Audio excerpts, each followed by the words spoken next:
सोचिए, एक राजा का सिर्फ एक आदेश और पूरी जिंदगी पल भर में बिखर जाए। घर छिन जाए, दौलत छिन जाए, इज्जत छिन जाए और पीछे रह जाए सिर्फ भूख, डर और एक अनजान सफर। लेकिन उसी बर्बादी के बीच एक ऐसी औरत खड़ी थी जो रोई नहीं, जिसने शिकायत नहीं की, जिसने किस्मत को दोष नहीं दिया, बल्कि खामोशी से एक ऐसी चाल चली जिसने न सिर्फ अपने परिवार को बचाया, बल्कि एक पूरे राज्य की किस्मत बदल दी। यह कहानी है बुद्धि बनाम लालच की, हिम्मत बनाम डर की, और उस औरत की जिसने साबित कर दिया कि असली ताकत तलवार में नहीं, दिमाग में होती है। तो चलिए शुरू करते हैं। एक ऐसी कहानी जो आपको अंत तक सोचने पर मजबूर कर देगी। यह कहानी उस समय की है जब राजाओं का हुक्म पत्थर पर लकीर माना जाता था और एक इंसान की किस्मत पल भर में बदल जाया करती थी। उसी दौर में बुनियाह नाम का एक व्यक्ति रहता था। न कोई बहुत बड़ा सेठ, न बिल्कुल गरीब। उसका जीवन सधा हुआ था, पर उसकी पहचान उसके घर से बनती थी। बुनियाह का एक ही पुत्र था, नसीब। वही उसकी आंखों की रोशनी, वही उसका सहारा। बेटे की खातिर उसने 4 विवाह किए थे। चारों पत्नियां एक ही छत के नीचे रहती थीं, पर स्वभाव और सोच में चारों अलग थीं। पहली पत्नी उम्र में बड़ी, बातों में भारी और हर मामले में जल्दी घबराने वाली। दूसरी पत्नी दिखावे की शौकीन, आभूषण, कपड़े और प्रशंसा उसके जीवन का केंद्र थे। तीसरी पत्नी तुनकमिजाज, हर बात में शिकायत ढूंढ लेने वाली। और चौथी, सबसे छोटी, कम बोलने वाली, गहरी आंखों से सब कुछ देख लेने वाली और वक्त आने पर ही अपनी बात रखने वाली। घर में अक्सर बहसें होती, पर चौथी पत्नी अधिकतर खामोश रहती।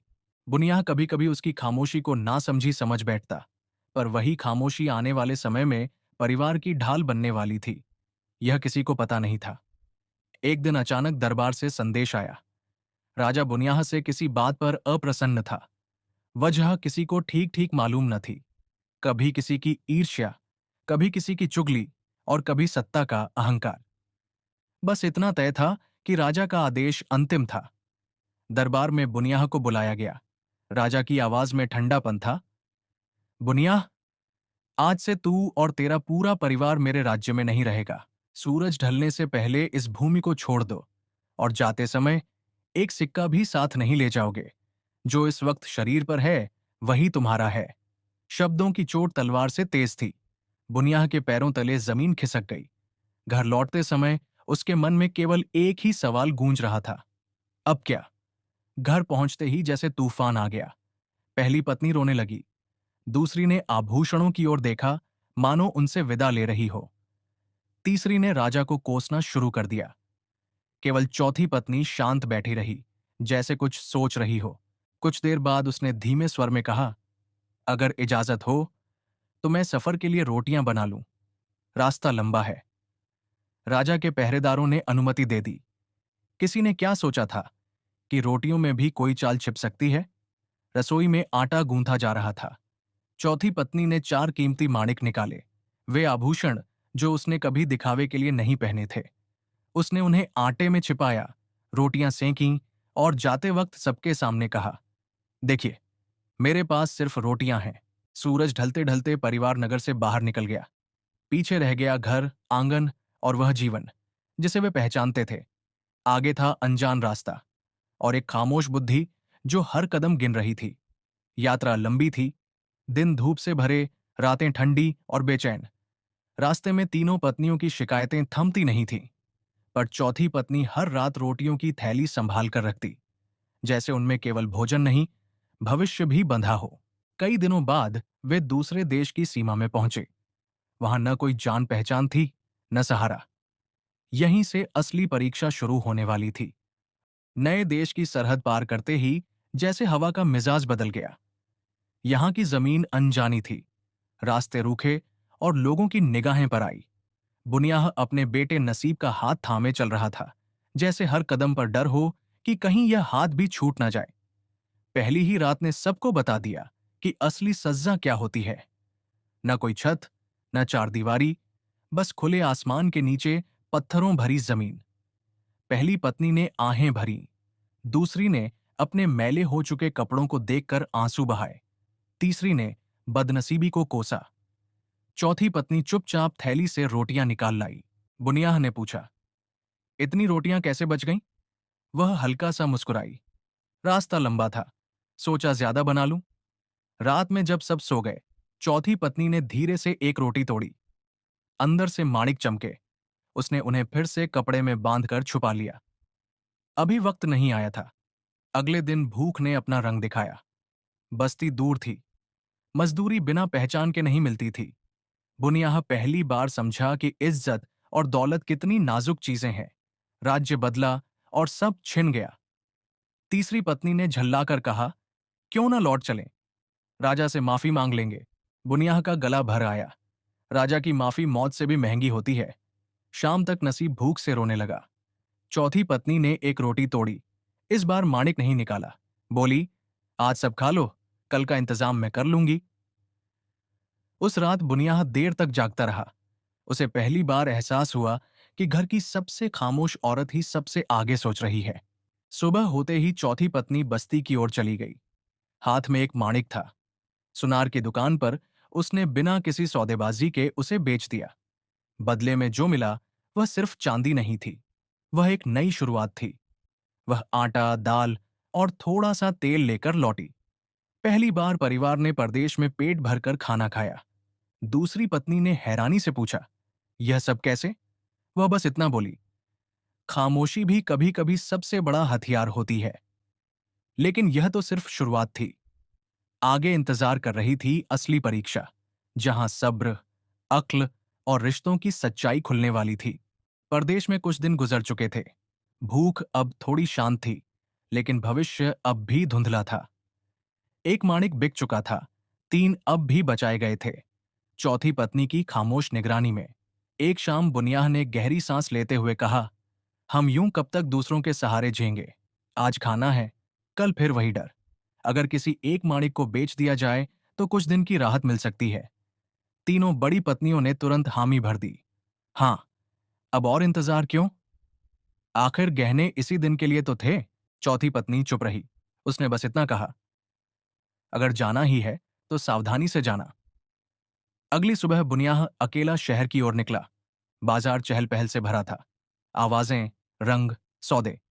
वहीं एक दुकान पर उसकी नजर ठहर गई। बाहर लिखा था, ईमानदार व्यापारी। अंदर बैठा आदमी मुस्कुरा रहा था, बहुत ज्यादा मुस्कुरा रहा था। क्या बेचने आए हो? व्यापारी ने पूछा। बुनियाह ने कपड़ा खोला।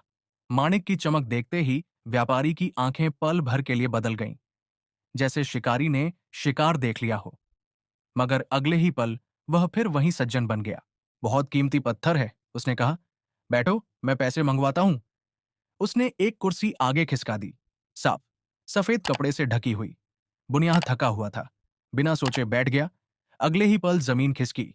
एक झटका, अंधेरा। चीख गले में ही अटक गई। नीचे गड्ढा था, गहरा, नम और बदबूदार। ऊपर से व्यापारी ने भारी पत्थर सरका दिया। रोशनी की आंखिरी लकीर भी बुझ गई। चिल्लाओ मत, ऊपर से आवाज आई। यहां आवाज सिर्फ तुम्हें ही सुनाई देगी। माणिक व्यापारी की जेब में जा चुका था। दिन बीते, रातें बीती। बुनियाह गड्ढे में पड़ा पड़ा कमजोर होता गया। ऊपर बाजार चलता रहा, हंसी, सौदे, जिंदगी। नीचे सिर्फ अंधेरा और पछतावा था। घर में दिनों तक इंतजार हुआ। पहली पत्नी बोली, जरूर कहीं रुक गया होगा। दूसरी ने कहा, शायद कोई काम मिल गया हो। तीसरी चुपचाप डर को गालियों में बदलती रही। लेकिन चौथी पत्नी जान चुकी थी। खामोशी में उसने सच्चाई सुन ली थी। उसने रोटियों की थैली खोली। अब सिर्फ दो माणिक बचे थे। उसने उन्हें देखा और फिर आसमान की ओर। धीरे से बोली, अब खेल बदल चुका है। जब कई दिनों तक न तो बुनियाह लौटा और न ही उसका कोई संदेश आया, तो घर में बेचैनी फैल गई। तीनों बड़ी पत्नियां रोने धोने और एक दूसरे को दोष देने में लगी रहीं। कोई कहती, अगर तुमने उसे भेजा ही ना होता तो ये दिन न आते। तो कोई कहती, मेरी तो शुरू से ही मना करने की सलाह थी। लेकिन इन सब के बीच चौथी पत्नी चुप थी। उसकी आंखों में आंसू थे, पर दिमाग में योजना। उसने अपने बेटे नसीब को पास बुलाया। बहुत धीरे से बोली, जैसे हर शब्द सोच समझकर निकाल रही हो, अब तुम्हें जाना होगा। नसीब घबरा गया। मैं? लेकिन पिताजी? वह पूरा वाक्य भी नहीं बोल पाया। चौथी पत्नी ने कपड़े की छोटी सी पोटली खोली। उसमें तीसरा माणिक नहीं था, बल्कि दूसरा। वह बोली, यह आखिरी नहीं है, लेकिन इसे ऐसे इस्तेमाल करना जैसे यही सब कुछ हो। फिर उसने बेटे की आंखों में देखकर कहा, अगर तुम्हें वही आदमी मिले, वही दुकान, वही मुस्कान, तो समझ लेना कि किस्मत तुम्हारी परीक्षा ले रही है। नसीब शहर शहर भटका। बाजारों की भीड़, व्यापारियों की आवाजें, सिक्कों की खनक, सब कुछ एक सा लगता था। कई दिनों बाद वही दुकान दिखी, वही व्यापारी, वही बनावटी विनम्रता। व्यापारी ने माणिक देखते ही आंखों की चमक छिपा ली। फिर वही अभिनय, बैठो मित्र, पैसे अभी मंगवाता हूं। और वही कुर्सी। नसीब को पिता की चेतावनी याद आई ही नहीं, या शायद याद आई, लेकिन भूख और मजबूरी ज्यादा भारी थी। जैसे ही वह बैठा, जमीन खिसकी, अंधेरा, चीख, और फिर सन्नाटा। अब एक ही गड्ढे में पिता और पुत्र, दो पीढ़ियां अंधेरे में कैद थीं। ऊपर पत्थर, नीचे भूख, प्यास और पछतावा। दिन बीते। घर में अब सिर्फ औरतें थीं। तीन पत्नियां टूट चुकी थीं। चौथी पत्नी ने तब अपने जीवन का सबसे बड़ा निर्णय लिया। उसने अपने सारे बचे हुए गहने बेचे, लेकिन रोने के लिए नहीं, बल्कि आगे बढ़ने के लिए। उसने कहा, अब अगर इंतजार किया तो मौत आएगी। अब अगर चला नहीं तो सच्चाई कभी बाहर नहीं आएगी। इसी क्षण से वह पत्नी नहीं रही, वह योजना बन गई। जिस रात चौथी पत्नी ने निर्णय लिया, उस रात वह सोई नहीं। दीपक की लौ बार बार कांपती रही, जैसे आने वाले तूफान का संकेत दे रही हो। सुबह होने से पहले ही उसने अपने आंसू सुखा लिए थे। अब उसके भीतर कोई पत्नी नहीं, कोई बहू नहीं, सिर्फ एक उद्देश्य था। उसने अपने बचे हुए गहनों को बेचकर मजबूत कपड़े, चमड़े की जूती, एक साधारण तलवार और सिपाहियों जैसा पहनावा खरीदा। शीशे के सामने खड़े होकर उसने अपने बाल बांधे, आवाज को भारी करने का अभ्यास किया। चाल बदली। उसने अपने पुराने नाम को वहीं छोड़ दिया और एक नया नाम धारण किया, जिस नाम में डर भी था और अनुशासन भी। राजधानी के दरवाजे पर पहुंची तो पहरेदारों ने उसे ऊपर से नीचे तक देखा। चेहरा नौजवान का, आंखें शांत लेकिन सतर्क। उसने कहा, नौकरी चाहिए, बस इतना ही।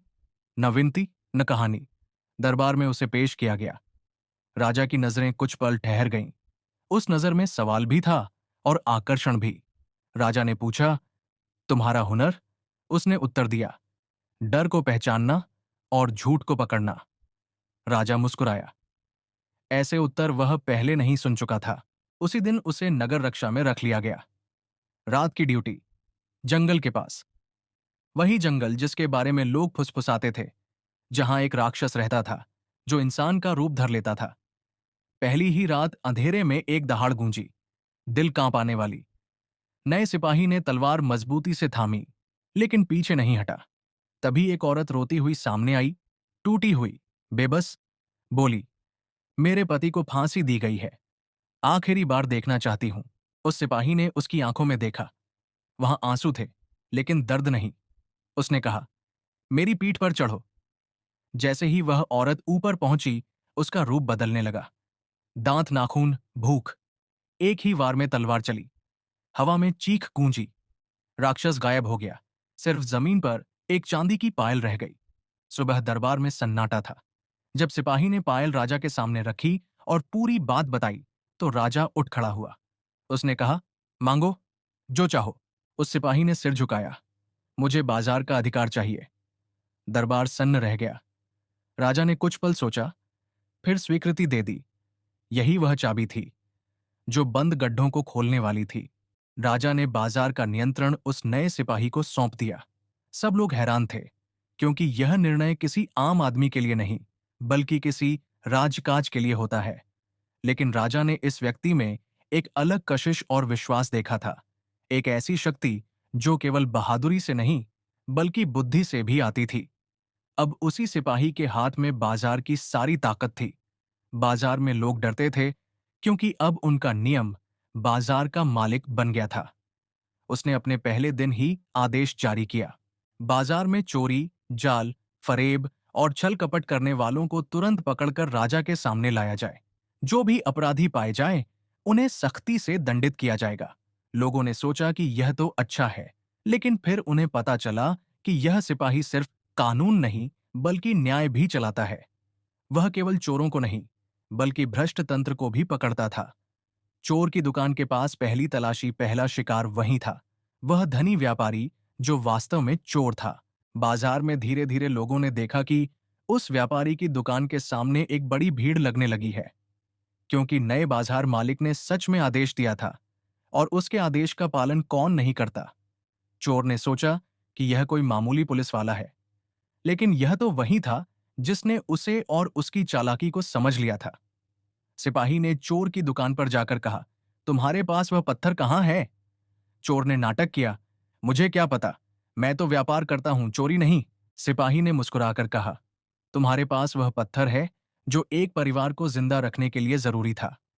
तुम्हें पता है कि यह पत्थर कितने लोगों की जिंदगी छीन चुका है? चोर ने झूठ बोलना जारी रखा, लेकिन बाजार मालिक की आंखों में एक ऐसी ठंडक थी कि वह चुप हो गया। उसने उस बड़े पत्थर के पास जाकर उसे उठाया और देखा कि वही वही गड्ढा है जिसमें उसके पिता और पुत्र फंसे थे। गड्ढे की खुली सच्चाई, सिपाही ने बड़े पत्थर को हटाया और जो सामने आया वह एक पिता और पुत्र थे, दोनों भूख और प्यास से लाचार। उनकी हालत देखकर बाजार में मौजूद लोग स्तब्ध रह गए।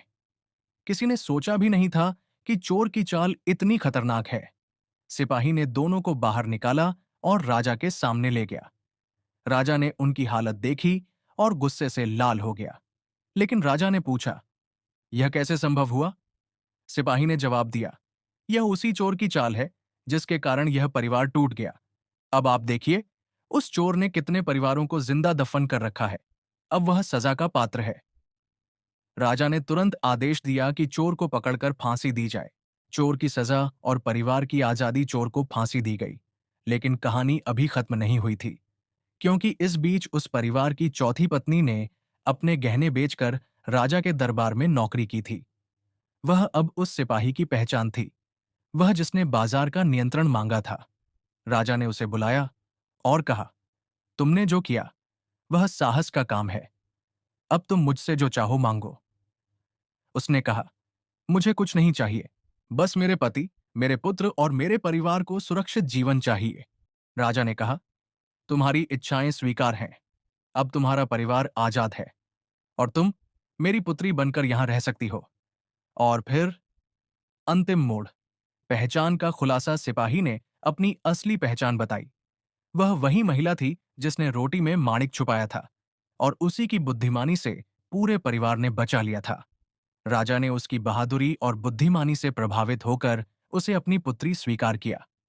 उसके पति, पुत्र और परिवार को धन और संपत्ति दी गई ताकि वे सुखपूर्वक जी सकें। यह कहानी अब अपने अंतिम मोड़ पर पहुंच चुकी थी, जहां चौथी पत्नी की बुद्धिमानी और साहस ने सिर्फ परिवार को बचाया ही नहीं, बल्कि एक पूरे शहर को भी सही दिशा दिखा दी थी। राजा ने बाजार मालिक, जो कि वास्तव में सिपाही था, को बुलाया और कहा, तुमने जिस न्याय और साहस का परिचय दिया है वह बहुत कम लोगों में होता है। अब तुम मेरे दरबार की बेटी बन चुकी हो, पर यह केवल नाम नहीं, तुम्हें असली इज्जत और अधिकार मिलेंगे। चौथी पत्नी ने सिर झुकाया और कहा, महाराज, मैं आपके सामने सिर्फ एक माँ और बहू हूं। मेरे लिए सबसे बड़ा पुरस्कार यह है कि मेरा परिवार अब सुरक्षित है। राजा ने मुस्कुराकर कहा, तुम्हारा परिवार सुरक्षित रहेगा और तुम्हारा नाम भी। आज से तुम मेरे राज्य की न्यायमूर्ति बनोगी। जो भी आदमी बेईमानी करेगा उसे तुम पकड़कर मेरे सामने लाओगी। चौथी पत्नी ने यह प्रस्ताव स्वीकार कर लिया। उसकी बुद्धिमानी अब सिर्फ घर तक सीमित नहीं थी, अब वह पूरे राज्य के लिए एक मिसाल बन चुकी थी। राजा ने अपने दरबार में बुनियाह और उसके परिवार को बुलाया। उनके सामने नई जिंदगी की शुरुआत का दरवाजा खुल चुका था। जब बुनियाह और उसका पुत्र राजा के सामने आए, उनकी आंखों में शर्म, दुहक और आशा सभी एक साथ दिख रहे थे। लेकिन चौथी पत्नी ने अपने पति और पुत्र को गले लगाकर कहा, अब सब ठीक हो जाएगा, हम फिर से घर बसाएंगे और सब कुछ फिर से अच्छा होगा। राजा ने उन्हें धन, संपत्ति और एक बड़ा घर दे दिया और साथ ही यह भी कहा, यह घर तुम्हारा है, लेकिन तुम्हारी जिम्मेदारी भी बड़ी है। अब तुम लोग सिर्फ जीने के लिए नहीं, बल्कि दूसरों के लिए भी जीवन बनोगे। बुनियाह ने सिर झुकाकर कहा, महाराज, आपने हमें जो मौका दिया है उसके लिए हम आपके अनंत आरणी हैं। अब कहानी का सबसे बड़ा मोड़ सामने आया। तीन मूर्ख पत्नियां जो अपने लालच और अहंकार के कारण इस बर्बादी की वजह बनी थीं। उनके लिए यह एक ऐसी सीख थी जो उन्होंने जीवन भर नहीं भूली। वे समझ गईं कि लालच से कुछ नहीं मिलता, अहंकार इंसान को गिरा देता है, समझदारी और संयम से ही परिवार बचता है। उनकी गलतियां उनकी ही सजा बनी, लेकिन चौथी पत्नी ने उन्हें भी माफ कर दिया, क्योंकि उसके भीतर नफरत नहीं, बल्कि समझदारी और दया थी। यह कहानी केवल एक रोमांचक कथा नहीं है, यह एक जीवन की सीख है। एक, बुद्धिमानी सबसे बड़ी संपत्ति है। किसी भी समय सही सोच और सही योजना इंसान को बचा सकती है। दो, लालच और झूठ इंसान को तबाह कर देते हैं। जो लोग दूसरों को धोखा देते हैं, उनका अंत निश्चित है। तीन, आत्मबल और धैर्य से हर कठिनाई जीत सकती है। चौथी पत्नी ने न सिर्फ खुद को बल्कि पूरे परिवार को बचाया। चार, अच्छाई और न्याय का अंत हमेशा जीतता है। राजा ने सही इंसान को पहचाना और समाज को सही दिशा दी। दोस्तों, उम्मीद है आपको यह कहानी पसंद आई होगी। अगर कहानी अच्छी लगी हो तो कमेंट में बताइए और हमारे चैनल को सब्सक्राइब करना न भूलें, क्योंकि हर कहानी के पीछे एक सीख होती है और हर सीख हमारे जीवन को बेहतर बनाती है।